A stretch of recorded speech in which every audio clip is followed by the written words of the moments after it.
yeah, it's called 8 verses of mind training. So yeah, before we start such a text, then it's important to have the right motivation.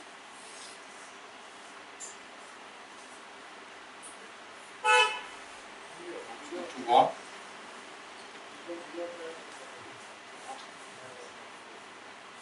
So a good motivation, said before, is always very important. Yeah, in the spiritual path, and in particular, if we like to be of more benefits of self and others, yeah, what kind of benefit are we looking for? We're looking at a benefit of changing the mind in a way to achieve more happiness, self and others. And for that purpose, we basically here. I mean, you have to check it out for yourself, but that's, yeah, maybe one of the reasons why we're here, to achieve more happiness for self and others. So also try to have formally kind of mental intention in that direction. So try to think for yourself that you're here in that way and motivate yourself for that particular purpose, yeah, to be of benefits for self and others. And why? In order to achieve happiness, that's everlasting happiness. So try to generate motivation for yourself.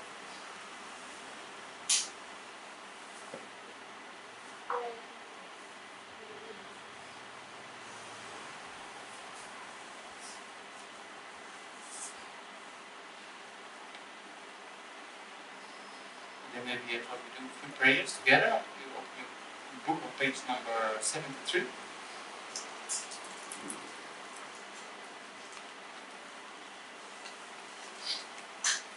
So then if you recite the prayers, also try to think that in front of yourself, if you feel comfortable, you can visualize Sakyamuni Buddha.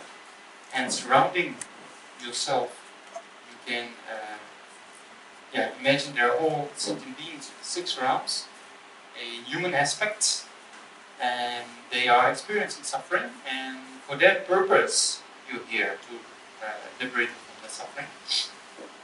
And for that purpose you're going to recite the prayers, so try to motivate the prayers we're doing for that purpose. To the founder, the untranscendent destroyer, the one God beyond, the full destroyer, the complete, perfect, full awakened being, perfect in knowledge and the good conduct, God and over the world, supreme guiding human beings to the dream. Kiss of God's human beings to you, the complete and fully awakened one, the now transcendent destroyer, the glorious conqueror, the subdue and the sucking, and prostrate make offerings of reverence. To the founder, the transcendent destroyer, the one God beyond, the full destroyer, the complete, perfect, fully awakened being, perfect in knowledge and the good conduct, God and over the world, supreme guiding human beings to be tamed. Kiss of God's human beings to you, the complete, fully awakened one, the now transcendent destroyer, the glorious conqueror, the subdue from the psychic land, and prostrate make offerings of reverence. To the founder and transcendent destroyer, the one God beyond, the destroyer, the complete, perfect, fully awakened being, perfect in knowledge and good conduct, God and over the world, supreme guiding human beings to be tamed. Kiss of God's and human beings to you, the complete, fully awakened one, the now transcendent destroyer, the glorious conqueror, the subdue from the psychic land, and prostrate make offerings of reverence. And it was supreme amongst humans who were born in this earth, who played out the 7 strides, and then said, I'm supreme in this world. To you, all rise and have prostrate. With pure bodies, supreme beauty, your wisdom ocean like a golden mountain. Bring the blazes in the 3 worlds, wind of the back, Lord, to your prostrate. When this supreme science, faith like spotless moon, God like Khor, to your prostrate. Thus free like you, the 3 worlds cannot, incomparable wise one, to your prostrate. The saving having great compassion, founding and all understanding. The field of merit with God is like a vast ocean, to you the one God that doesn't suffer. The purity that frees from attachment, the virtue that frees from the lower realms. The one path sublime pure, reality down in pacifies the question. Those who are liberated also show the path of liberation and the holy field of qualified realizations, who are devoted to the moral precepts, to use sublime communities and virtue and prosperity. Homage to the Supreme Buddha, homage to the Dharma reference, homage to the great Sangha, to all 3 heavenly God homage. The world of respects, boundary bodies, as many as all realms have in all respects. The supreme faith I pay homage, do not commit any virtuous actions, perform only perfect virtuous actions. Subdue your mind thoroughly, this is the teaching of Buddha. A star, revelation, a flame of a lamp, a delusion, drop or a blue or a bottle. A dream, a flash of lightning, a cloud, secret distances, and such. To this merits may all sentient beings attain the rank of saints to be the full faults and be delivered from society ocean. good at those speeches. I was straight to Dalai and tripled him. This I heard at one time. That while one was dwelling on the mountain, and that he to get a great community of monks and great disciples. At the time, the Bhagavan was absorbed in concentration of the Geshe Namdak perfection. Also at the time, where the Sattvamas at the Arya of the Buddhist looked upon the very practice of profound affection of wisdom and beheld those five ethics also entering in nature. Through the power of the Buddha, the Grand Chapter says to the Bodhisattvas at the Arya of the Buddhist how should any son of the lineage train wish to practice activities of profound affection of wisdom? He said in the Bodhisattva Mahasabha Arya of the Buddhist said to the Grand Chapter, Shariputra, any son of the lineage or daughter of the lineage who wishes to practice activities of profound affection of wisdom should look upon it like this, correctly and repeating the all in those five aggregates also into nature. Form is emptiness, and emptiness is form. Emptiness is not all than form, and form is also not all than emptiness. In the same way, feeling discrimination comes into factors and functions are empty. Shariputra likewise all phenomena are emptiness without characteristics. Unproduced, unsealed, stainless, not without stain, not fulfilled. Shariputra, therefore, emptiness has no form, no feeling, no discrimination. No factors, no consciousness, no eye, no ear, no nose, no tongue, no body, no mind. No visible form, no sound, no order, no taste, no object of touch, and no phenomenon. There is no mind element, and nocturne including no mind element, and no mental consciousness. There is no ignorance, no distinction of ignorance, and so on, and nocturne including no aging and death, and no distinction of aging. Similar, there is no suffering, origination, cessation, and thought. There is no exalted wisdom, no attainment, and also no non-attainment. Shariputra, therefore, because there is no attainment, Bodhisattvas rely on dwelling affection of wisdom. The mind is grounded spiritually without fear. Having completed path beyond error, they reach the end point of the mind.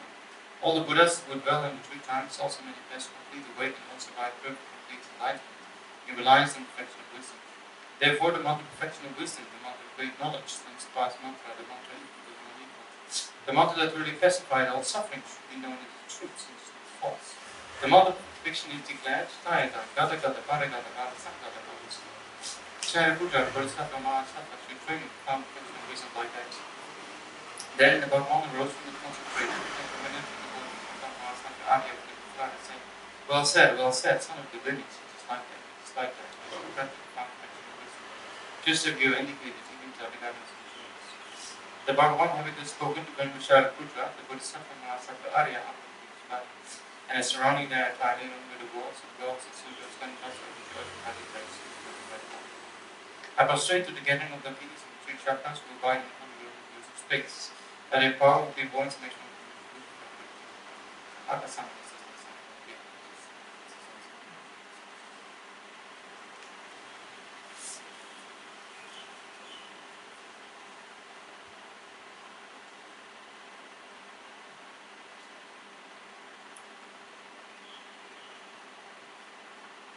Akasana Samaraya. By the teaching of the three surrounding jewels possessing the power of truths, made the in and out of the spells. So, may all negative forces opposed to the Dharma be completely pacified, and may the host of 18 without also be pacified. May we separate from problems and harmful conditions in the Dharma and learn to the Dharma. May the auspicious be in perfect witness right now. In the building, it's number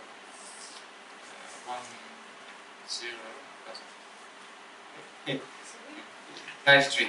Page 93. The foundation of all qualities is a kind and perfect Buddha. Correctly devoted to him is the root of the heart. So by clean seeing this and applying great effort, please bless me to rely on with great respect. Understanding that the precious freedom of this rebirth is found only once, is greatly meaningful and difficult to find again. Please bless me to generate a mind concisely day, night, states, and destinies. This life is impermanent as a water bubble. Remember how to eat decades and death comes. After death, the shadow falls to body.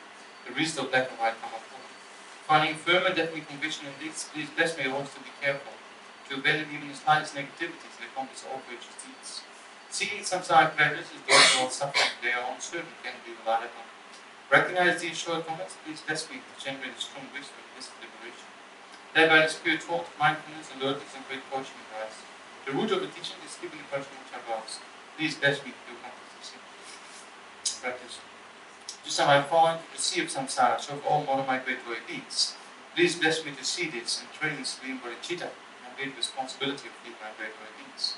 Even if I develop only bodhicitta but do not practice the two types of morality, I will not achieve enlightenment. With my clear recognition of this, please bless me to practice bodhisattva paths with great energy. Once I have specified distraction to wrong objects and correctly analyzed the meaning of reality, please bless me to generate quickly within my mind stream the unified part of calm embodiment within inside. Having become a pure vessel by training in the general part, please bless me to enter the holy gateway of fortune points, the supreme virtue being. At a time, the base of accomplishing true attainments is keeping pure body and samaya. As I become firmly convinced of this, please bless me to practice my life. Then, having realized the importance of the stages, yet settled Vajrayana, by practicing with great energy, navigating over the 4 sessions, please bless me to realize the teachings of the Holy Guru. Like that, may the Gurus show the noble paths and spirit of friends practice it with no harm. Please bless me to specify completely how to independence. In all my life, never be separated from perfect Gurus, may the only beliefs in Dharma, and clearly positive mistakes and bonds, may be the mistake of Vajrayana Dharma. Mandala from the page. Sa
So as one of the great Indian masters, Chandrakirti, in one of his masterpiece, so to say, text on emptiness and event origination, he starts the text with saying that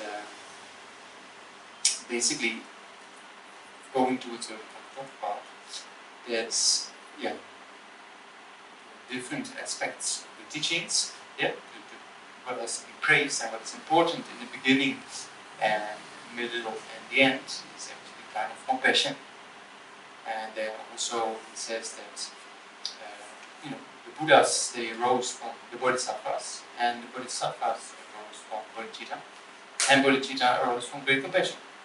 So if you want to become a person that is of great capacity to help others, then you need to accomplish something. You have to have a certain kind of mental development. So then, in the Buddhist tradition, we say that highest development is enlightenment, the state of Buddhahood. So in order to come to that state, you have to create certain causes and conditions. That doesn't come just by making a prayer or just by a mere wish. Same as you want to become a good doctor, you have to invest in time, study, and experience. So the same thing here. If you want to become a fully enlightened being, then you have to invest.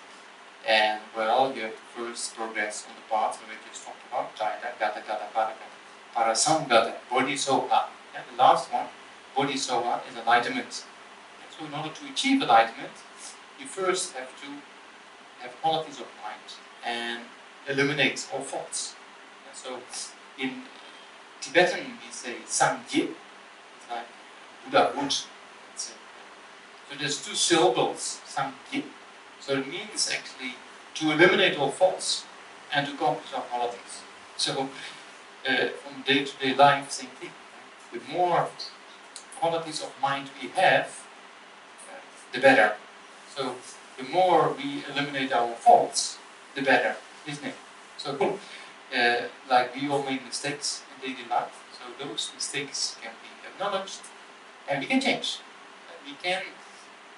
We are capable of changing the mind. We are capable of learning from problems. We are capable of transforming the mind and to prevent the mind from making problems in the future. Okay? So, if you go to the full extent of that development, then you can imagine you can go all the way up to states where you eliminate all faults and accomplish all qualities. Because the mind is by the power of habituation, we can accomplish many things. By the power of habituation, nothing is impossible. So, there's a very nice quotation of Lama. So I saw remember Roger has it on his email. It's like, sometimes our minds things like, oh, I cannot do this, it's too difficult. You know the feeling? I cannot do that. But that mindset has to go out of the galaxy or out of the universe. Meaning, we can change. Yeah? The capacity of the mind is beyond imagination. The capacity of mental training is mind-boggling. Yeah? Because we can change over months, we can change over years, and even more, we can change over lifetimes. In the sense that we can come to a state that the mind, day and night, only thinks about the benefit of others, for example. So, yeah, the capacity of mind is so incredible that there's a time or possibility to enter a state like Nirvana or Buddhahood. There's no suffering anymore at all. It's not only happiness, so to say, and not only happiness, but also knowing what to do, how to act. Everything is spontaneous at that time. There's no thought process needed. Like the ordinary beings, we have to set our motivation first. But if you can imagine, if your mind is trained so much to the power of habituation that things become spontaneous. So certain things we can do spontaneous.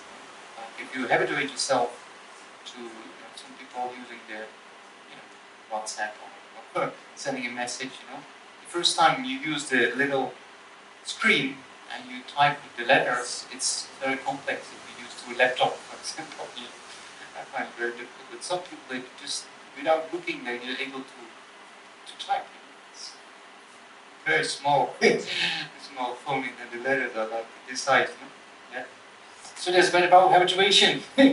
So that's just a physical thing, right? So our physical capacity has limits. So if you see the Olympics every 4 years, they break a record. They make a few split seconds, that's it, not more. Because our physical body has its limits, but the mind is beyond limitation. So we can train the mind to a stage that there is no suffering anymore, full stop. And that you, what I said before, spontaneous, you know what's the best. You don't have to think like we do, oh, should do this, should do that, because you just know. Yeah, you have an all-knowing mind, Buddhahood. So then things are much more profound way of helping out. Right? If you exactly know, if you can read the mind of each and every individual sentient being, and you know exactly what's most important on a temporary and ultimate level, and then automatically know how to give advice. You can imagine that it can be a real benefit. We always have to see what are pros and cons, and we have to reason back and forth. So to come to that all-knowing state of omniscience, we have to develop kind of Buddha potential. We have the potential within us. Yeah? So there's two types of Buddha potential. One type of Buddha potential, we say, is Buddha potential by nature.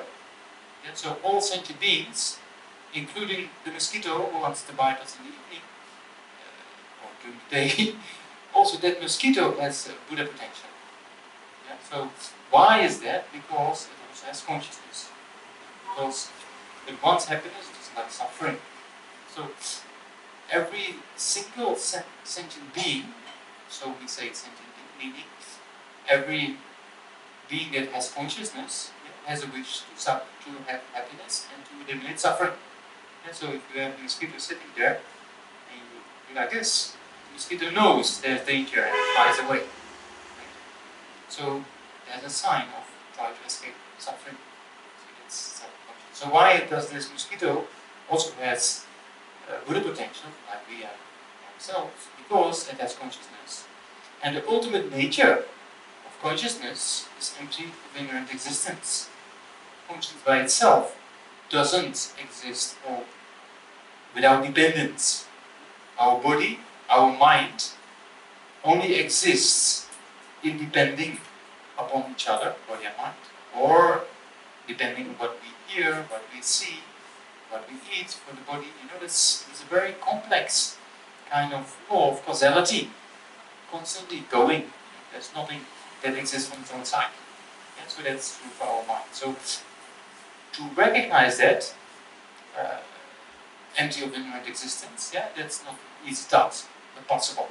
So if you be able to recognize that ultimate nature of the mind, and you habituate yourself to that pattern, then afflictions will become less and less and less and less. Anger, attachment, jealousy, pride, all those destructive emotions, they will slowly disappear if you recognize the nature of the mind. So we as human beings have a little bit more potential to do that than a mosquito. Right? We have human intelligence, yeah, we have given a brain, so we can develop and we can contemplate and reflect on the nature of reality. What is actually the ultimate nature of reality? So whatever appears to us, as we talked about a few days ago, is not always reality. So like a dream.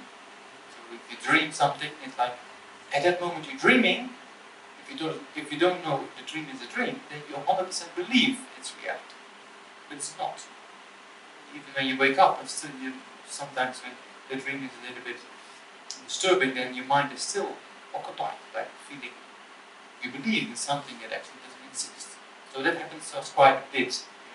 Happens to us quite often. And there's even more true when it talks about ultimate reality. Like this building, we see that very concrete, existing out there.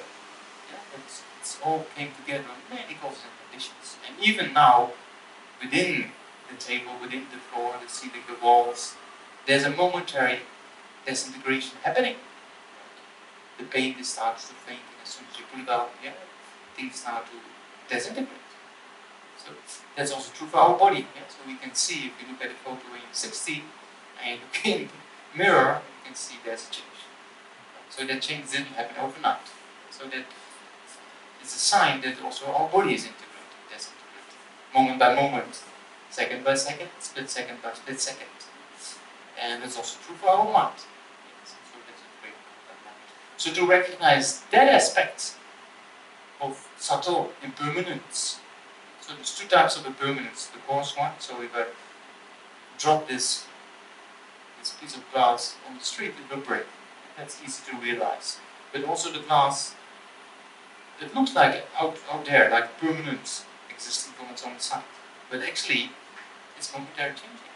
Yeah. Even on a subatomic particle level, there's a lot of integration, causality happening every second. But it doesn't look like that. So that's why also quantum physics, they come to the same conclusion. Things appear out there as existing from its own side, but if you analyze it, you actually see it doesn't exist the way it appears. So that's one thing to know in order to realize reality. Yeah? So that's that Buddha potential, meaning the first one, I said that's two, is the Buddha potential by nature. Yeah? So that means that our mind is empty of inherent existence, which you can translate as that mind doesn't exist all by itself. It's depending on conditions. Yeah? So that's one aspect. Another aspect of Buddha potential is that what has to be developed. Because just only knowing that the mind has the ultimate reality, but not really examining it, then we're not developing that Buddha potential. So we have to do something. We have to do to our homework. We have to analyze. So that nature is there, but if you don't recognize it, then there's not much benefit. Same if you have billions and billions of dollars, but you just have it frozen into a bank account, then you cannot do much with it, right? So that's why you have to use it in the correct way. So the same for our Buddha potential. So that's why we have the Buddha potential that has to be developed. So, by understanding that's how the mind actually functions, how the body functions, what is the ultimate reality. So to analyze those aspects and to see how things appear and to examine that things don't exist the way it appears. So we have to refute that wrong form of appearance. Same with our dream. Yes, you wake up from a disturbing dream, you wash your face and have some water or something, and you say, oh, it's just a dream. So by reasoning, at that time, we get rid of that feeling of the dream, right? Yeah, it was just a dream, it just came by difficulties and conditions, and it all looked real, but actually was not real. We use those reasonings, right? Then the mind settles down, becomes very quiet again, you can fall asleep, and then the similar dream, most cases, won't arise at that time. So that meaning, with proper reasoning, we can come to a certain aspect of reality. So that's also the same for analyzing this piece of glass. To analyze that it's momentary changing and subatomic particle level, it's not that concrete. That's using reasoning. So we try to do the same thing with our mind. Yeah? So that's the Buddha potential is to be developed. Yeah? So there's two aspects of Buddha potential.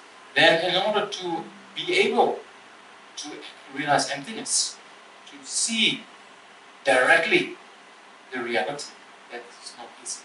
That will take time. Yeah? That will take quite some time. So first we have to have a kind of intellectual understanding of reality, as we discussed now. And then, through the power of meditation, through the power of analyzing properly, then the habituation comes, and then one day it becomes what is called direct perception. Gata gata para gata para sam gate.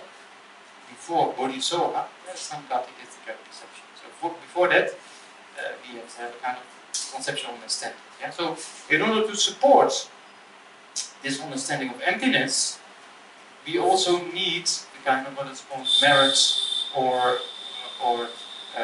you know, if you have a crop and that crop has to grow, then you need a lot of conditions, right? Fertilization, moisture, heat, etc. So for our mind, same thing. So we need a kind of accumulation of merit in order to come to realize that. So it's like a plane or a bird having two wings. Yeah? One is methods, and the other aspect is the wisdom. Yeah? So we just talked about the wisdom realizing reality. That's one aspect. We just talked about knowing Buddha potential and knowing how to develop it. So that's a kind of the wisdom aspect. Then the method aspect, in order, it's kind of all the right conditions for that understanding to come about, is what is called bodhicitta, or the mind. The definition of bodhicitta, more or less, a very simple way, is kind of a mind that wants to become a Buddha in order to liberate all sentient beings from their sufferings. So bodhicitta, chit means mind, body means enlightenment. So the mind of enlightenment has two kind of aspirations. So one aspiration is the aspiration wanting to liberate all sentient beings from their suffering. That's one aspiration. The other aspiration is wanting all sentient beings to be free of suffering, and for that purpose want to become a Buddha. Yeah, so there's two aspirations: freedom of suffering of sentient beings and achievement of enlightenment. Yeah, so there's a reason, because if you want to liberate sentient beings from their suffering, you have to accomplish a certain kind of stage in which you have the full capacity to do that. So that's Buddhahood. Yeah? So that's why we aspire to become a Buddha for that purpose. Yeah? So there's two aspirations: one to become a Buddha, and one to liberate the suffering. So how do we come to those two aspirations? The first one, wanting to liberate sentient beings from the suffering, is based on kind of compassion.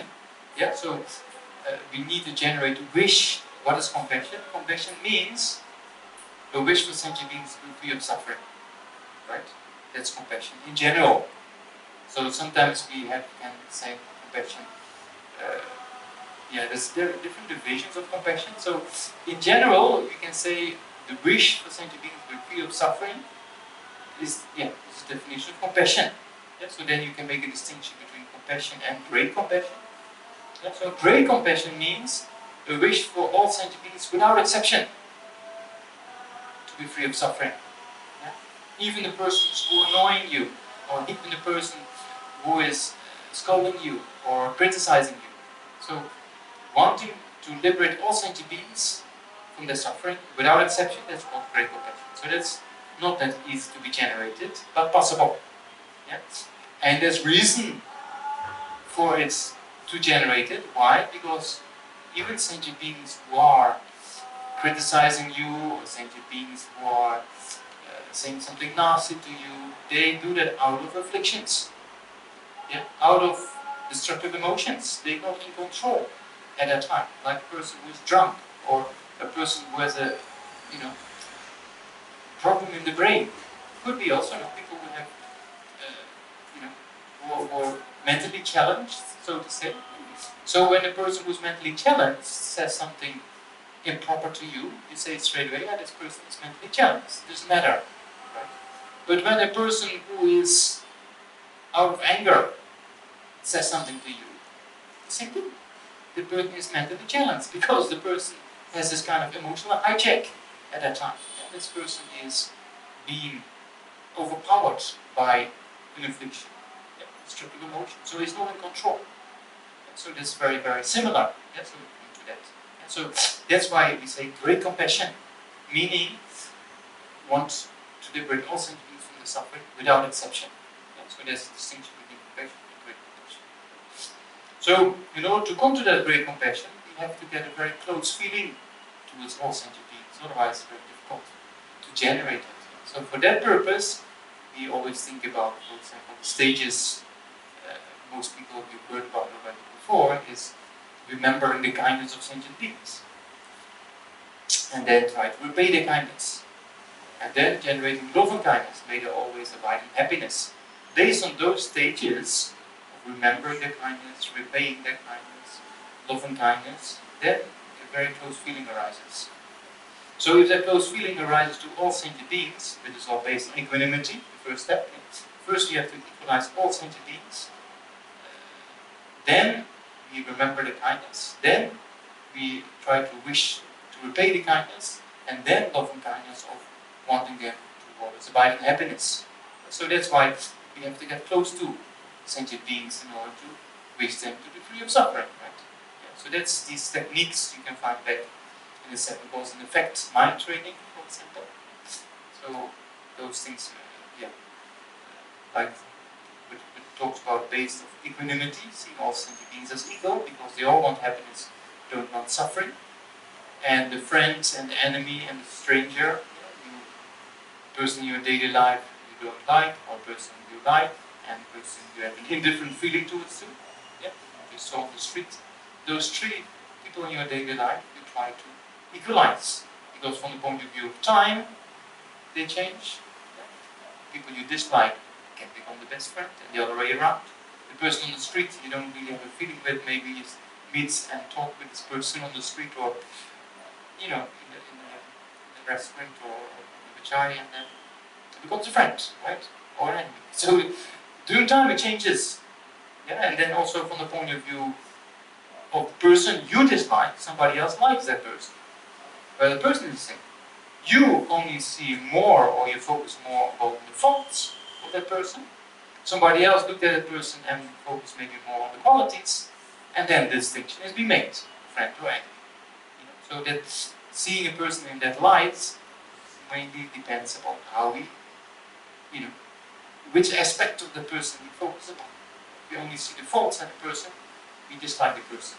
If we only see the qualities of the person, we like the person. So that's also a thing to think about. From the point of view, equanimity. Then when equanimity is generated, we think about the kindness. Because, as we go over the text, it's all thanks to the kindness of sentient beings that we develop. So, if you go and sit somewhere in the mountains and to escape society, so to say, and then there's an annoying bird or something sitting outside making noise, or monkeys, make a lot of noise, then sometimes you cannot escape things that distract the mind or that upset the mind. There's no escape, even high up in the mountains. You think, oh, I escape society, but there's still things that probably can cause you to generate some aversion or generate some anger. Why is this monkey making so much noise? Why is this bird? It happens, right? So there's no escape. We only can train our mind, and if we train our mind, then it doesn't matter where you are, in the city or somewhere in a remote place, then that doesn't matter anymore. So that depends on the mind. Yeah, so so that's loving kindness and compassion. So thanks to the kindness of all sentient beings, so that's a very important step. So first the equanimity, then the kindness of all sentient beings. Because depending on sentient beings, we can practice patience. That's without others, it's very difficult to practice patience, right? You sit all by yourself, unless you think about other people who are on you. But so you have such an incredible opportunity to practice patience in relation with others. Practice morality, same thing. Practice generosity, so many aspects, depends on the kindness of others. And to be a kind person, to train to be a kind person, and not only kind, but also beneficial for others, to help others. It all depends on sentient beings, right? We're social kind of animals, so to say, human beings. So we have constantly relations with others. So, of course, the better the relation is, the better the situation. So that we have in our own hands, with this kind of emotional intelligence, possibility to deal with those issues. So that's why we have to remember the kindness of sentient beings. Sometimes just that the kindness of beings that even, of course, people get paid for their jobs, but still they act in order to help us to get our groceries, to move around. So many people involved in our capacity to have our life, to have a kind of certain kind of comfortable life. Depends on the kindness of others. Yeah? So that's why we have to depend on kindness of others. Yeah? So then remember the kindness, and then the wish to repay that kindness. So then already a very close feeling will arise. And also in particular, as I said, great compassion, without exception, meaning the person who is not nice to us, or even,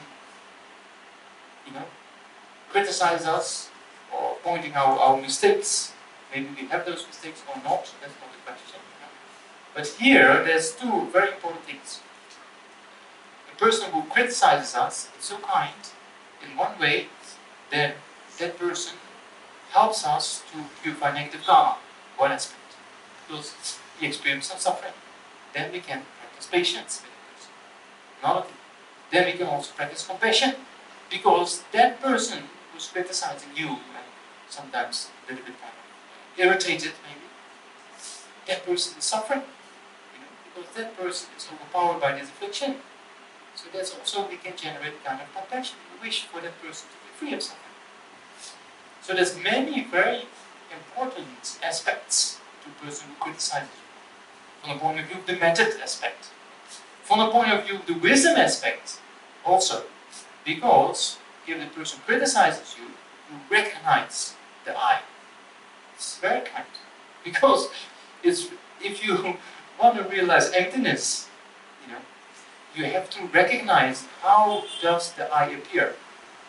How does it appear to the mind? Yeah, I said before, like a dream appears when things reality is not. Yeah, so also the I appears in a way it doesn't exist. Yeah, so also to recognize that aspect, in order to recognize Buddha potential, the emptiness of inherent existence, we first have to know how does it appear, how does it inherently appears, and that only that only can be done by recognizing this object of reputation, or recognizing how the I appears. And one of the most beneficial way to recognize how it appears is when somebody criticizes. Very strong eye comes up. And then most of us, if the eye comes up straight, it's like, why? How dare this person say this to me? We get very kind of self-centered, self-cherished attitude appears. So this I, how it initially appears, the Buddha said it doesn't exist the way it appears. Very interesting. So actually, what appears, in a way, is cause for all the problems, but if you analyze it, it doesn't exist. It's very funny. And that's the cause of the problem, that's the cause of our suffering, and it's everywhere. It's not only on a personal level, but also countries fighting each other, terrorism, all those things are fundamentally grounded in this concept of self-importance. And this self-importance is rooted in this concept of a concrete I am me. Very interesting. So also, I mentioned last time in the talk here also, that Daniel Brown from Harvard Medical School also came to the same conclusion by just counting the amount of words of I, me, myself, the person was actually saying in a 10 to 15-minute conversation, and then related with health records, mental stage, mental health, and physical health. And it's been proven that actually a person with more self-concern has a higher depression rate, higher blood pressure, more inflammation to the heart, diseases, and the person is unhappy. Low self-esteem, depression, very interesting. And so the Buddha, already 2,500 years ago, came to similar conclusions. So if science and Buddhism come to the same conclusions, then something we can think about. Not that I'm here propagating Buddhism, because that's not my job. My job is not to make people Buddhists, right? My job is to talk about these things that people can use whatever is beneficial. So that's, so I found it, myself quite beneficial, this teaching. So I think it still is. So that's why I talk about these things. Yeah. So that's why the kindness of saintly beings, because thanks to them we recognize. So thanks to them we recognize how the I appears. Then we can analyze. If you have to shoot, teeth or something, but you don't know where the teeth is, you need to aim, you don't know where to aim. So here, if you don't know the root of the problem, but actually, if you don't know where the root of the problem is, then you never solve the problem. Right? So that's why a person who criticizes you is so kind, because then the higher up. So instead, next time, maybe homework, for next time a person criticizes you, of course, you have to see the situation. If the person does something totally improper, then you can say something. But make sure, when you say something, there's no affliction of anger. There's a pure motivation. It can even be expression of fear, it's kind of serious face, but inside compassion. That's very important. Once when we had a meeting with His Holiness, sometimes we meet His Holiness in person, it's also compassionate. But when it comes to a project or something, it's like a businessman. What do you do with this? How do you deal with that? Because you have to, it's not that you can do it very mellow and everything is fine and peace and happiness and then you don't move forward, right? So also when you have to have a project or whatsoever, you have to be tough, like a very, very clever way of down-to-earth approach. So that's also, but motivation is pure. So that's, so then when a person criticizes you, so kind, really. So, same thing, anger, all the afflictions, they arise based on this concrete I. So, all the problems in life, they arise on this concrete I, and also all destructive emotions like anger, attachment, jealousy, pride, same thing. Yeah, because there's always first that concrete I that appears, and then after that, the affliction, anger, attachment, jealousy, pride. I need this, I need that. How dare this person say this to me? It's all fundamental, rooted in this concrete concept of I. So that's why the kindness of sentient beings, because by their kindness you're able to recognize. Yeah. So that's, you can see a person who criticizes you, two aspects there, many aspects. So one is the wisdom aspect and one is the method aspect. So the wisdom aspect, that person helps you to understand emptiness, and that person, the method aspect, helps you to generate compassion. Because that person deep inside doesn't like this disturbing state of mind, of aversion. We all want happiness and peace of mind. Right? So you can generate a kind of compassion for the person. Yeah, so then there's an introduction to that. So then you go to the text, the page number 161. Yeah.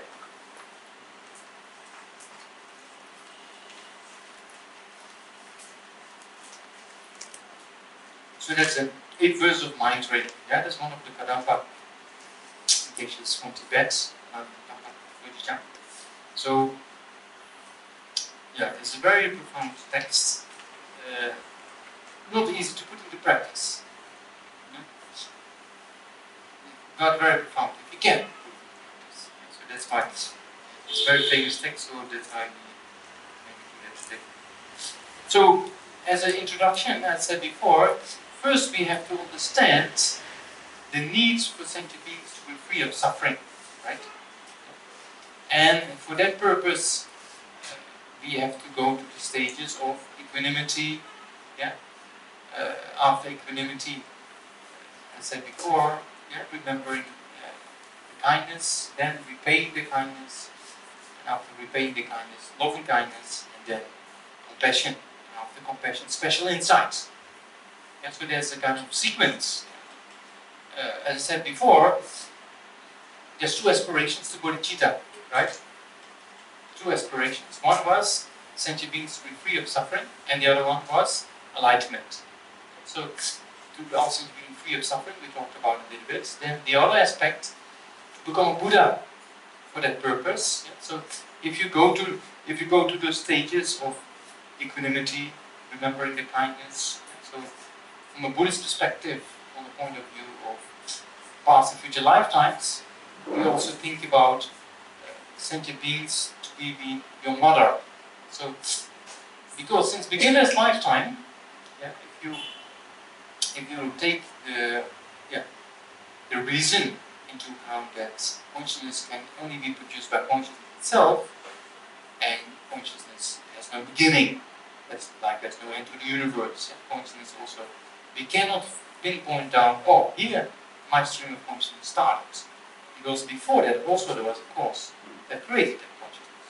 Same with the Big Bang, yeah, we say, oh, at this time the Big Bang, at this time the universe started. But actually, what was the cause for the Big Bang to happen? There was things before that.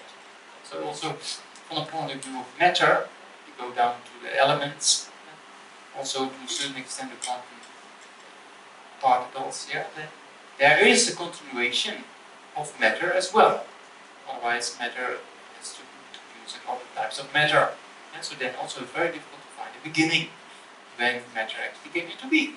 Same for consciousness. There's no beginning to be found. Yeah, consciousness is different from matter. Yeah, our brain is not consciousness. The brain is being used by consciousness to function. Yeah, and the other way around. Yeah, so consciousness has an infinite lifetime. So if the consciousness has an infinite lifetime, and if you have take reincarnation into account, yeah, then you must have had so many mothers. So many people who took care of you, you know. Countless, infinite.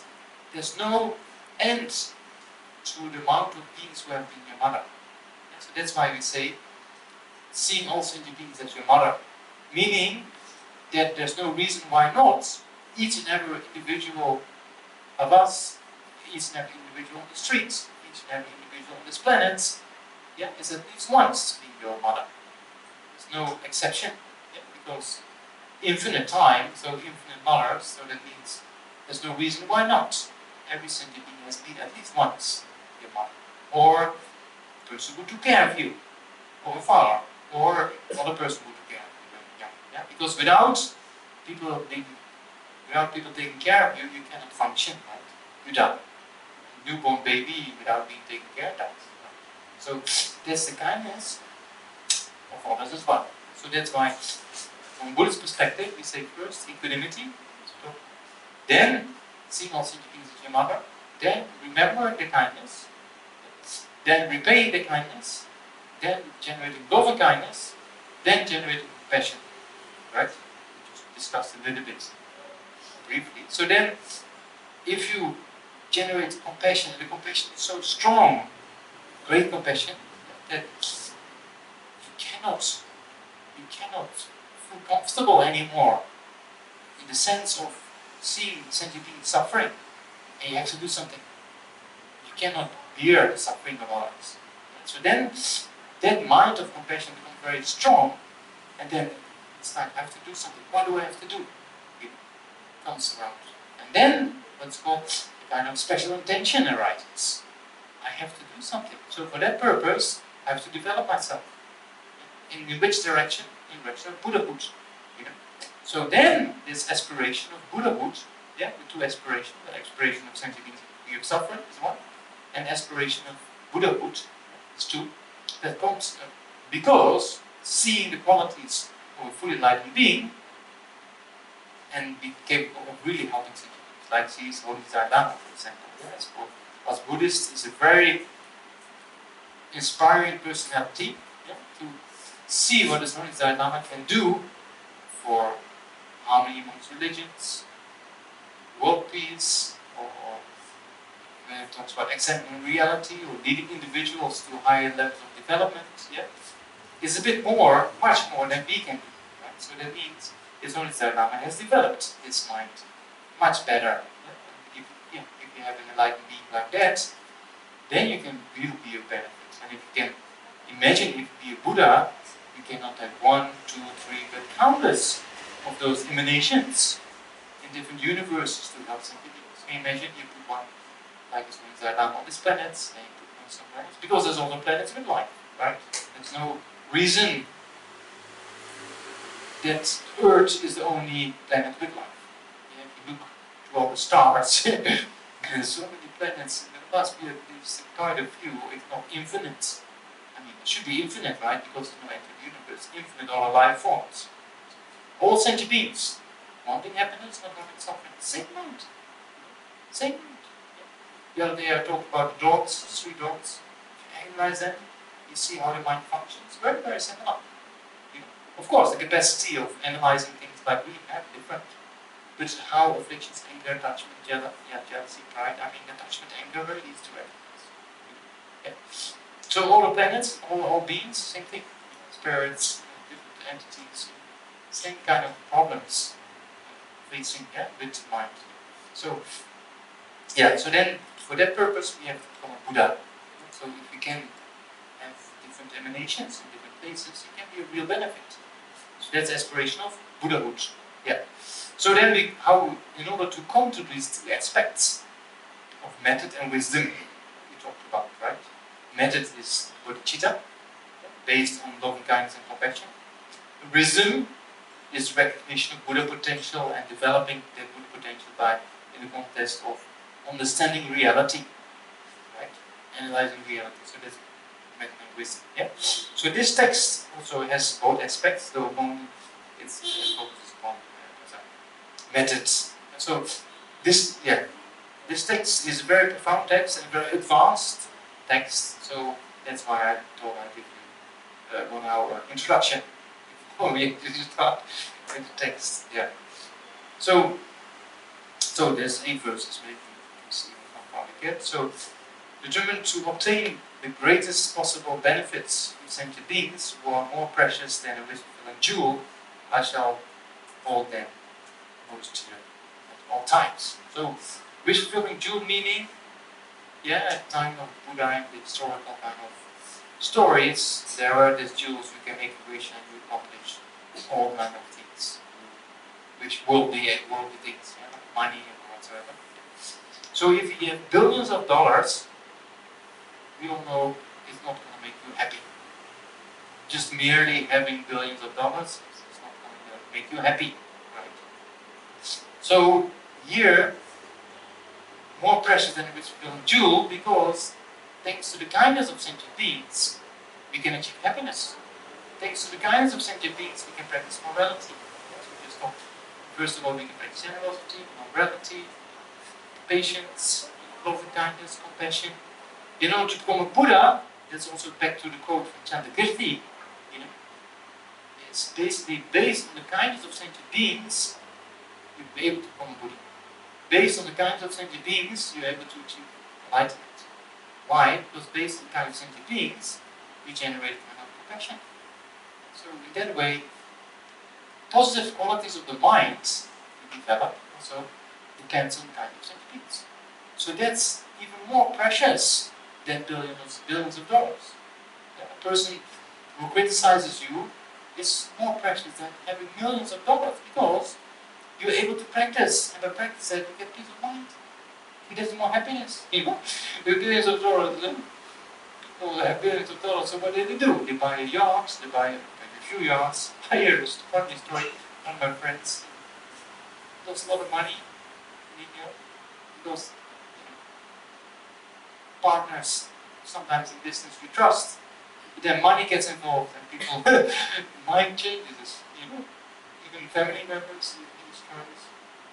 Cores and cores of rupees this person lost because trusted another person, and the person just got crazy because of the money, and then they had so much money then later on, and they don't know what to do with the money. So then they buy an island or something, some island, and they fly their friends all the way to the island and have a party, but no happiness. So that's why by the kindness of sentient beings, real happiness can come. So that's why this verse, first verse, they're more precious than a wish-fulfilling jewel. Yeah. If those jewels exist, you can make a prayer, everything comes to you, like money and yeah. Because we cannot buy happiness, right? We cannot buy happiness, and other people cannot give us happiness. Only happiness comes from our own mind. So to train our own mind depends on others, how we act to others. So that's why. It's in the guide. So that's the first verse. The second verse, when in the companion of others, I shall always consider myself the lowest of all, and in depth of my heart hold others as supreme.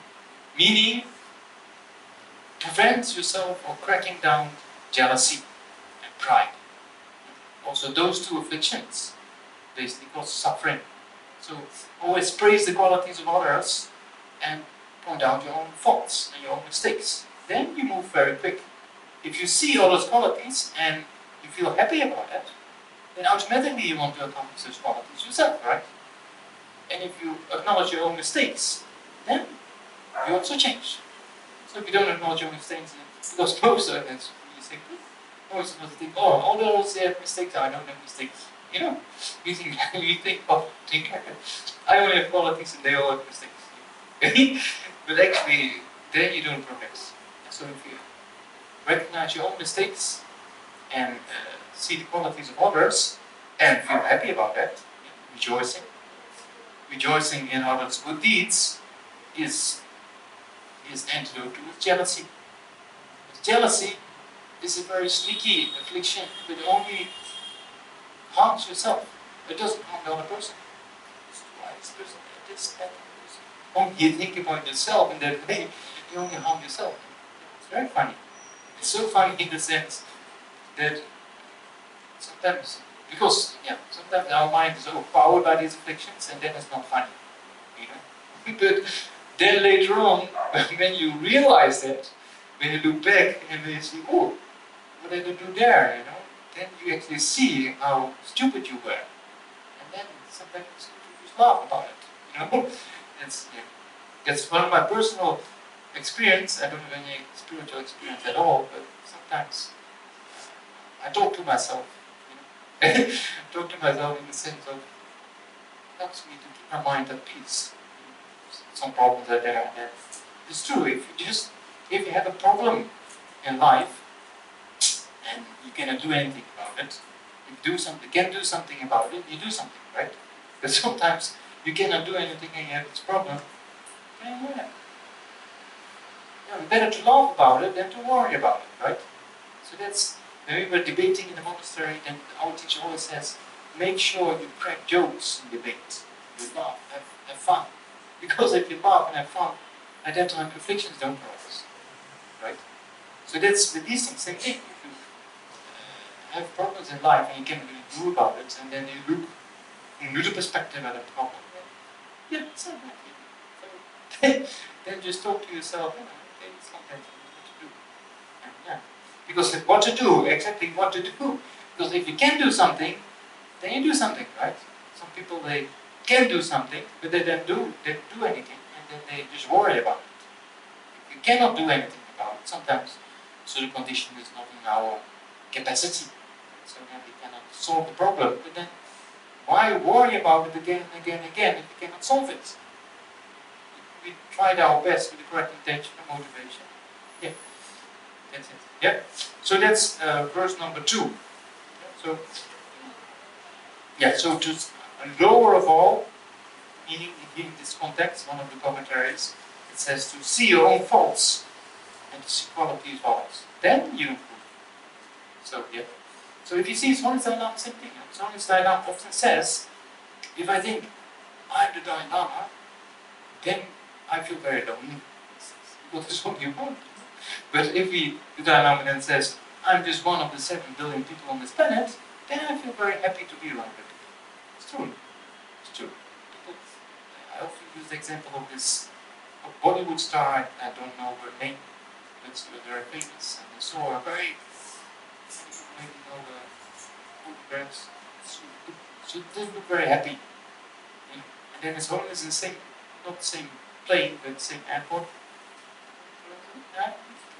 Because he feels the same as everybody. He doesn't feel, I'm different. So then, you see, practicing this brings benefits. And always is always very humble. So all this actually you can learn from those, seeing those great accomplished masters, how they act.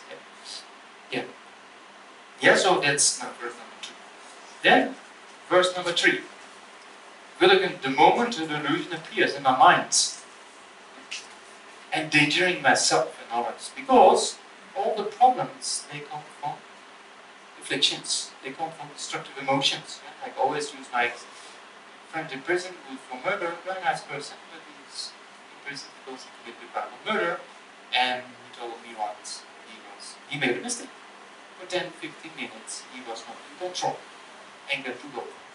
So that's why you can see all the problems in life, they founded in this kind of, those negative states of mind. And so also here, it's very dangerous to let those minds come up. So that's why number 3, the verse is referring to that. It says, endangering myself and others, because you can go into physical, verbal acts and harm another person, right? And it harms yourself. I shall confront and avert it without delay. Meaning, as we talked about often, there's 2 mental factors, alertness and mindfulness, right? So whenever if we do meditations, like meditation counting the breath, you have these 2 mental factors, right? Alertness, being alert if the mind is either getting distracted or the mind is getting dull. Yeah? And with mindfulness, you bring your mind back what you're doing with the counting of the breaths, or reading a book, or contemplating something. So those 2 mental factors you train in meditation. Then have you trained in meditation, then you take that into daily activity. So then you have to always be aware as soon as a condition arises, now anger comes up. So if the anger takes over, it's too late. But if you see aversion coming up, then at that time you can still apply antidotes. To prevent anger from taking over or becoming manifest. So we need those 2 mental factors. Those 2 mental factors of alertness and mindfulness. So throughout the day, also be aware. Oh, this person is now saying something I don't want. So, that's self-concern, or there's self-cherishing thought, or there's anger coming up. So that's alertness. That alertness rings the bell. Be careful. Then with mindfulness, you bring your mind back in the practice of patience. This anger is not constructive. It's only going to bring harm to myself and others. I should keep my mind calm, and act in a positive way to solve the problem. So that's why those 2 mental factors, alertness and mindfulness in relation with this verse, very important. Then number 4. Whenever I see beings who are with nature and overwhelmed by violent negative actions and suffering, I shall hold such as dear and not as treasure. Sometimes you see something people negative and then also they get negative about it. But actually, the person who's acting in a negative way, we should generate compassion. Because this person is overpowered or has this emotional hijack, so to say, yeah? And creates more problems for self-harmers. Of course, if we can change the situation, if we can do something, we should do. We should act with proper motivation and proper behavior, etc. Yeah, but still, mentally, we should have this kind of mindset. Yeah, so these 8 verses are to do with our mental attitudes. Yeah. So if we have a problem in life and we can solve it, said before, solve it. If we have a problem in life and we cannot solve it, then we have to deal with our mind, right? So then these mind trainings can be very, very important. For example, the Tibetans in prison, being imprisoned by the Chinese, the Chinese occupation in Tibet, same thing. They cannot, Kazakh, they cannot really escape prison. Right? They're tortured. They cannot do anything against being tortured. So the only thing that's left is the mind training. Then brings great benefit because it's been proven that those people in the prison, they actually don't, not all of them, but almost the post-traumatic stress disorder almost doesn't exist in Tibetans. Very interesting. Very interesting. And they tortured and the trauma for, I think if you have an ordinary person from the West and you put him in prison like that for a few years, they have to go to all these specialists after. You know, there's so much mental difficulty. But with Tibetans, almost it seems not to exist. And has been researched. Very interesting. Of course, few individuals are there, but statistically seen, the majority doesn't have this post-traumatic stress disorder. And it's very much fundamental because these kind of mind trainings that we need to practice. You know, there's many stories about people being executed and asked the Chinese official to give them a few seconds to make a prayer, also for the people who are shooting them, because they cannot do anything about it, so then better to do something with the mind. And then they were positive. Very interesting. Yeah. So that's number 4. Yeah. Then number 5. When out of envy others mistreat me with abuse, insult me, and the like, accepts defeats and offer victory to others. Same thing here. If you can't do anything about the situation like experienced in prison, then you have to deal with the mind. So then this attitude brings much more peace and happiness to the mind than it is to get negative. You know? Yeah, very, very powerful. Of course, but if you have to correct a person, as I said before, you have the capacity to do so, of course. You do that with great motivation and peace of mind. Yeah. Then when someone who I have benefited and who I have great hopes give you terrible harm, I shall regard a person as my holy guru. You know? Sometimes it happens we invest so much time and effort in making a person happy. You know? And then they just get scolded. Happens with children, a very good example. If you make a meal for children, I don't know if the children take care of it a little bit, they put effort and then they don't like it. Or you take them somewhere to a water park, or you take them somewhere for an outing. You put money-wise, you put some money into it, and then you put effort in going all the way, and then they're not happy. They want back home, go home, you know. So at that time, because your own children, at that time it's like, oh, no, it's not. And attachment is there, so it's very easy to practice patience. But if it's a person who's not related to you with that, and you try to do benefits, some benefit for the person, because you're lacking the real compassion, great compassion, based on equanimity, so then you do so help the person, and that person doesn't really appreciate your helping, then you get fed up. So every sentient being except this one. You know? So that's the fault. So then that's here a sign, of course. You cannot expect, and we can't expect be rewarded for what we're doing. But what we're doing is based on the correct motivation. If the motivation is pure, so the outcome may be directly seen from that person, maybe not that much benefit, but on the long term, you try to bet. From your own side, you did good, right? So that's always we have to take into account. With good motivation, we try to do our best. If it doesn't work out the way we plan to, then we just make a prayer. So then in the future, may it come out much better if we can change the situation at that time. So that's also a very powerful mind training. Yeah? Yeah, number 6. Then, number 7. In short, both direct and indirectly do I offer every happiness and benefits to all my mothers. So here, as I said before, all my mothers meaning all sentient beings, right? All sentient beings. Sometimes we say, ma sentient dankje, meaning all mother sentient beings. Yeah. I shall secretly take upon myself all their harmful actions and suffering. So here it goes into what's called tonglen, the practice of giving and taking. So taking away their suffering and giving your own happiness to them. Yeah? So that can only be done if you trained your mind in equanimity. So you just talked about seeing all sentient beings as your mother, for example. And then remembering their kindness, repaying their kindness. And then loving kindness and compassion. Then only you can do this. Or the other aspect of mind training is to see the faults of self-cherishing and to see the benefits of cherishing others. Yeah? So that's another mind training of exchanging self for others. So at that time also, you actually take the suffering of others. So there's visualizations that can be done. Or the bread, or just imagine you take the suffering and the cause of suffering of other sentient beings upon you, and you give your happiness to others. So this technique, what it's called tonglen, or giving and taking, this technique is very powerful.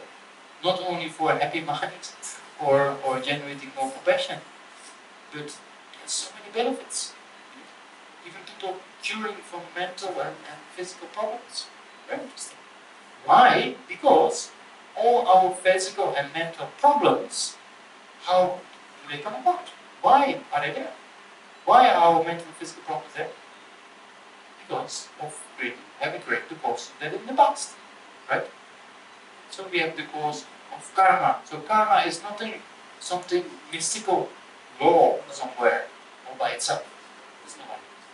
Karma is kind of the causality within our continuity of consciousness. Laws of cause and effect. So all the negative deeds we've done in relation to others. Right? So then here we actually purify that. So you take, instead of wishing others to suffer, you take their suffering. It's a very interesting case of people curing from HIV, cancer. It's not possible with every case, but depending on the karma, there are possibilities to do something. Because everything is in nature of causality, cause and conditions. Okay? So that's why you take the suffering of others and you give away your happiness. Okay? So that's number 7. Yeah. Then the last one, only found by the states of the superstition of the 8 worldly dharmas. 8 worldly dharmas meaning liking happiness and not liking suffering. That's one example. If you really, we are that wish, but if you suffer and say, oh, why me? Why do I suffer again? Why the sickness? There's even more suffering, right? Or I want this happiness now, I want to keep it. Then also there's suffering. So there's one of the 2. Yeah. So there's 2 of the 8. Wanting happiness, not wanting suffering. Yes, that's another set, yeah. Being criticized, not liking to be criticized, and being liking to be praised. So it also causes suffering. Because we can never escape being criticized. Even the Buddha, even the Dalai Lama, they cannot escape being criticized. So, yeah, we like to be praised because it feels good. But actually, it's a very artificial form of good feeling because it's not very substantial or satisfactory kind of thing. Yeah. So yeah, then because gain or loss. Yeah, so it's not the one. It's kind of we like to possess things or have possessions, and we don't like to lose things. So a person who's a billionaire or a millionaire whatsoever, when he loses all the money, like that, he gets suffering. Okay? And then, yeah, there's another one hearing, like to hear good news and not liking to hear bad news, or liking to hear pleasant words and not liking to hear unpleasant words. So that's the same thing. We cannot change the world, so we always will see or hear, in this case, we always will hear things we don't like to hear, and we won't hear the things we like to hear. So that being the case, then we shouldn't get our mind be disturbed by those things. Yeah, so that's verse number 8. Yeah, so that's the 8 verses of mind training. A very short explanation. We can spend a long time on it, but today we only have 1.5 hours. So, yeah, I thought that, yeah, try to do my best to explain it very briefly. Yeah. So, any questions regarding this, or? Sorry? Is the direct perception same as yogic perception? Which one? Is direct perception? Yogic direct perception. Yeah, so yes. Is the same thing? Same thing. Yes. Yeah. Direct perception and yogic direct perception. It's the same thing when you talk about realization of emptiness, right? Because it's not the same thing for the sense consciousnesses. Yeah, sense consciousnesses are direct perception, like our eye consciousness perceiving this tanga is direct perception, right? But not a yogic direct perception for an ordinary being. Yeah. Yeah. So in that way, there's a distinction. So how does the realization of emptiness purely from the point of view of reasoning lead on to a yogic perception? Yeah. How does that happen? How does the transformation from reasoning move into... Yeah. So it goes...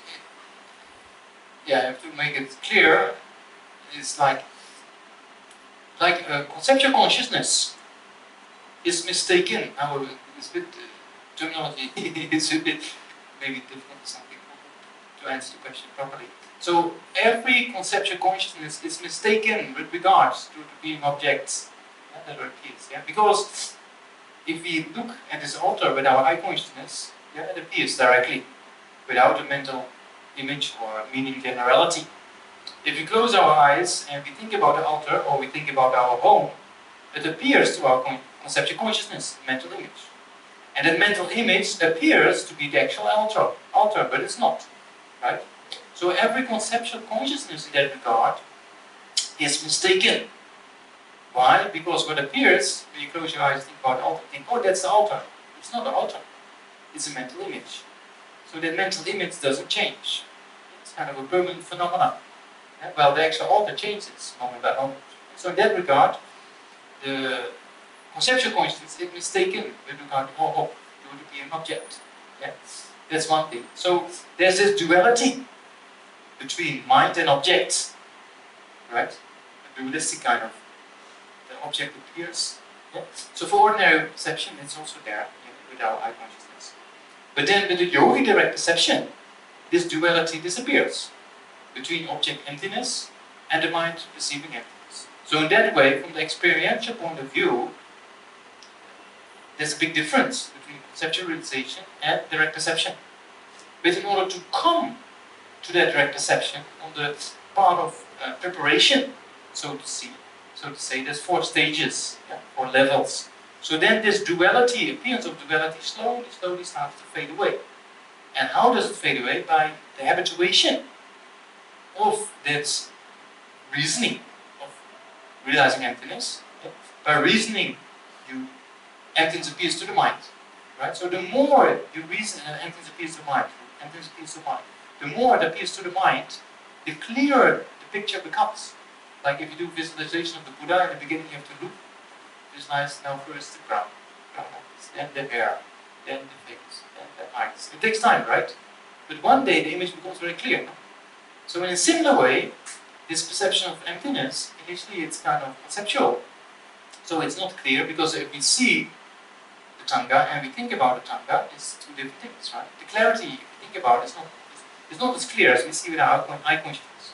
So through the habituation, on the part of preparation, this duality starts to become more and more subtle between object and the mind realizing its object.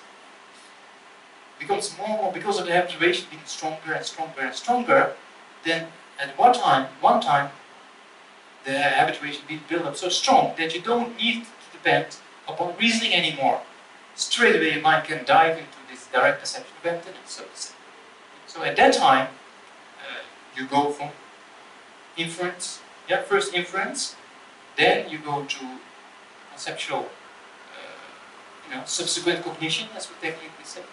Then you habituate yourself, and then you come to direct perception of emptiness. Yeah. Yeah. So there's a few terms you're starting in the context. So if we engage with conversation with somebody, if we engage in conversation with somebody, most of the time we will talk about others. Yeah. So we talk about negative things about others. Yeah. Very less talk about growth. So even though we are actually now, even I'm knowing that this is not correct. Yeah. So talking about negative things is not correct. Yeah. But still, the other person initiating, I'm started involving. Yeah.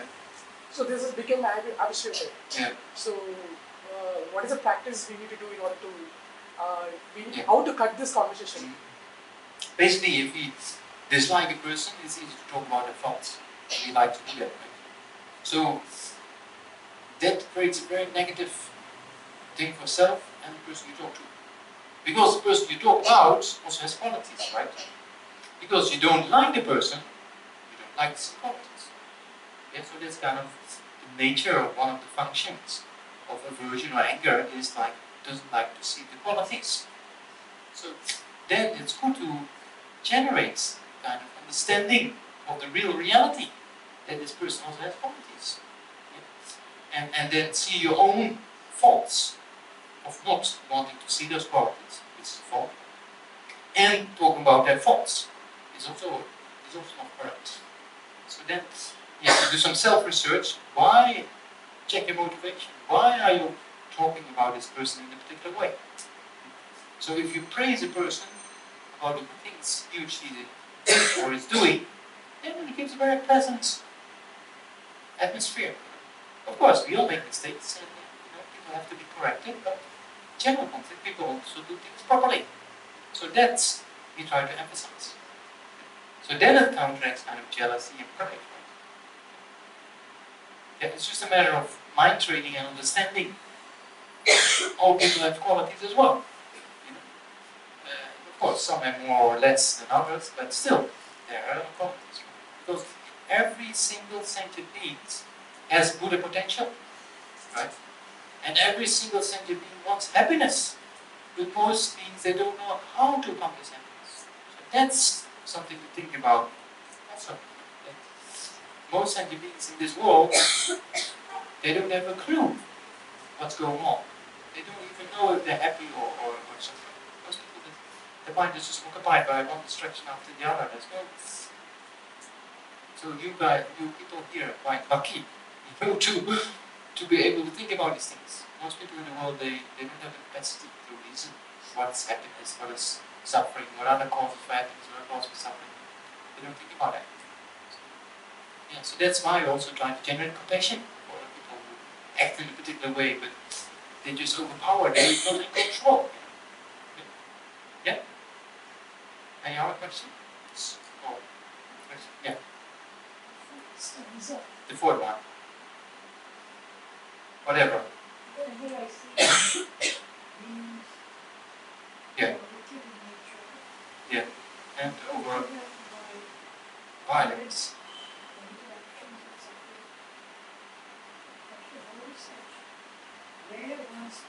Yeah. They're not so rare. Yeah, there's so many. Yeah, but to see them in that light, that's very rare. To see them, to understand sentient beings act in this way because of their affections, get insight is very rare. And to have this being doing something to you and have the opportunity to put into practice, this was very rare. So, in the sense that gives you incredible opportunity to progress. So if you put it into practice, of course, then it's a very rare kind of, to hold them in this way, to hold them, that's, to be able to do that, that's a very rare opportunity. Because mostly people say something nasty, you say something nasty back, right? So if you practice in this way, then it's a very precious, rare kind of opportunity. Yeah? Because it's true, right? Yeah. Many people to be counted probably will say nasty things, right? Yeah? See them as rare, precious, that's most important. Precious jewel, more precious than precious jewel. Yeah, yeah.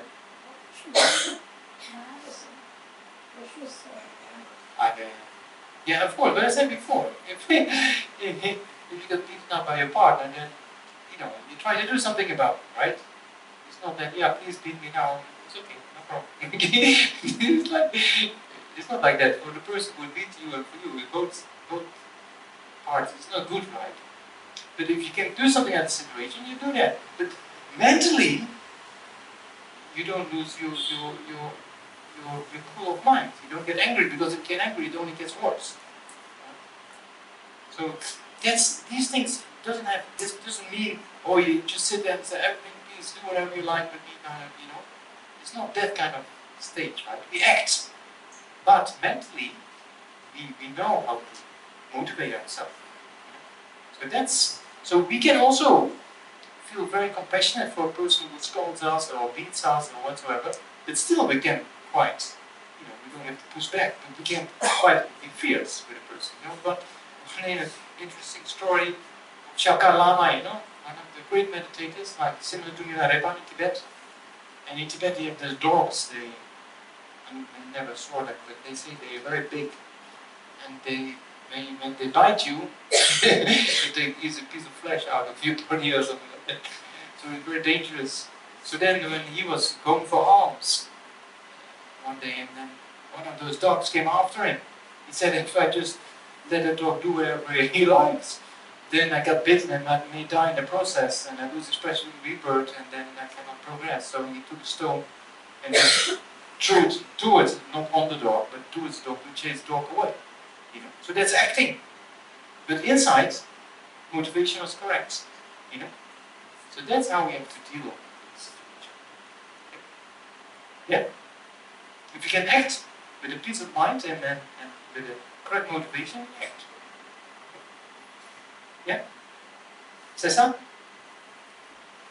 Yeah, it's French. Yeah. In 7, I shall secretly take upon myself all the arm reflections and suffering. Yeah. These means that when we recognize all arm reflections or like afflictions, we should tell anything also. We can, every case we have to see what's most beneficial. And so that's how we have to act. But then we can take suffering of others mentally. Then people don't really have to do it. So if we see people suffering, we can think, okay, may I experience suffering instead of that? Sometimes they're not ready to see things from your point of view. Yeah. That's what I feel. So what's better for them, like to just try silently to take their afflictions? Yeah, you try to do, you can do many things, right? You can solve the problem or say something or do something, you do. But mentally, you can do this. Then it's a very beneficial way of dealing with people. And also your mind training will be very strong. So this all has to do with mind training. How to deal with situations. Of course, we act, but how we do mentally react, that's it's very important for our own peace of mind and for the situation and for the long-term outcome. So that's why these mind trainings can probably be very beneficial. Yeah, yeah. It's not easy, but the more you habituate yourself with it, it's very, very. Because even if you have a really good motivation, Yeah. sometimes you can see that it's not the solution. Like, Yeah. because you don't know how people can perceive. Yeah. Yeah. So that's why. Like attacked or kind of they see their weakness, kind of, and Yeah. they could not break face things. But you Yeah, I don't mean, know. there's different stories to that. You have to see per situation, but anger or against each other doesn't work. Same with the dog story. I always tell the dog story. There's a dog coming in new territory and they're barking, fighting, problems, right? But one dog comes and puts his tail and wants to play, and the whole energy changes. So that's even the animals. Same thing. When there's few dogs like to fight, but one dog is keeping peace of mind and saying, with his tail, and then the other dog is like, what to do now? They start changing, Very interesting. Humans do something. Yeah? Then we stop and we do a few dedications. So, yeah. If you open your book on page number, I think it's 32. It's been many months.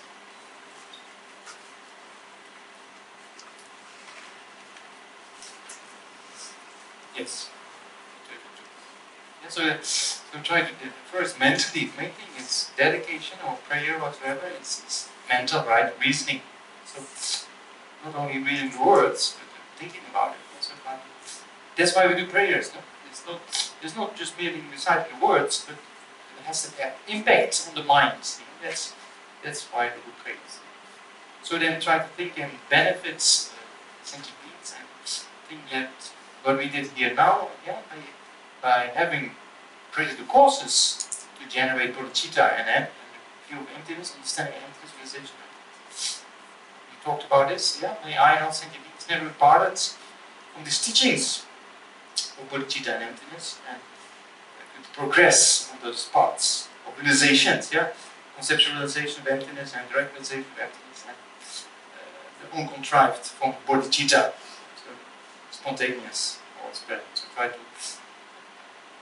pray and dedicate the all sentient beings may generate this wish.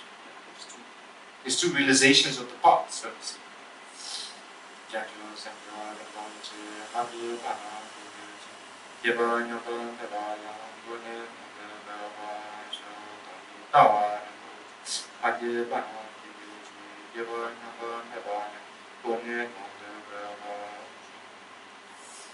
And then also it's one of the Lama, all the Gurus, like etc.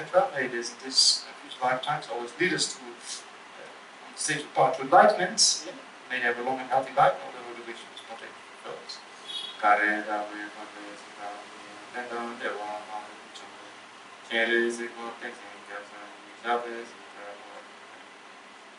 And this in all future lifetimes, we will never depart from these precious teachers and quickly progress in the paths and stages of enlightenment.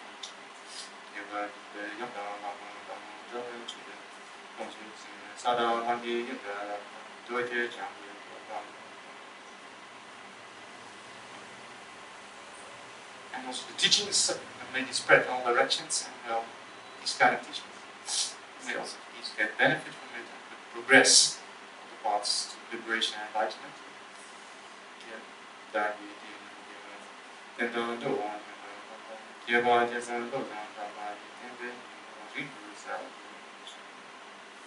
And then we also read the prayer on page number 32.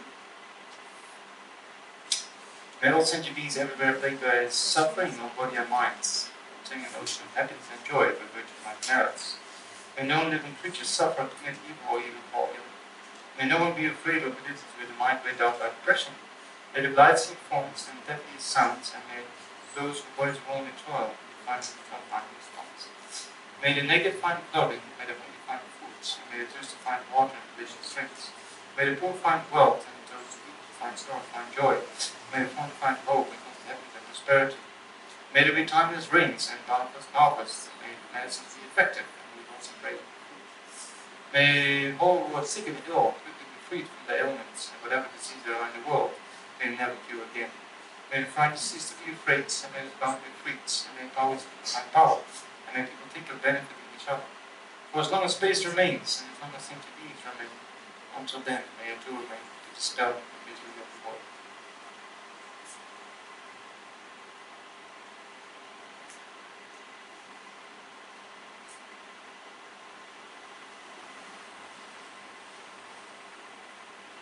Thank you very much. Thank you.